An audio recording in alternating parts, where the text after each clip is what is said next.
Welcome to Kenton Teaches. Enjoy the video. In this video, I will explain how to pass Azure Fundamentals AZ-900.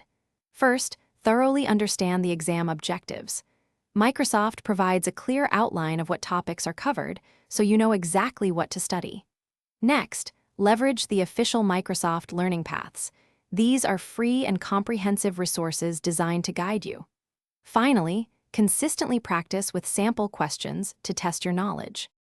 Beyond official resources, explore various free online courses and tutorials available on platforms like YouTube or edX. These often offer different perspectives and explanations. Consider joining a study group. Discussing concepts with peers can solidify your understanding and expose you to new insights.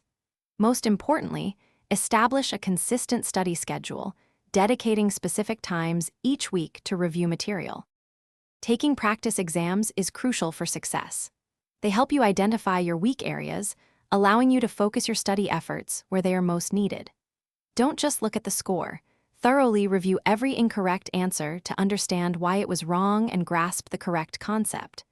Concentrate on core Azure services like virtual machines, storage, and networking, as these form the foundation of the exam. On exam day, ensure you get adequate rest. A clear mind performs best. Read each question carefully, sometimes twice, to fully understand what's being asked before selecting your answer. Don't rush, but also be mindful of your time. Remember to check the description for a link to those fantastic leak-proof meal prep containers and other great deals. Stay calm, trust your preparation, and you'll do great. Thanks for watching. Please subscribe if this video was helpful.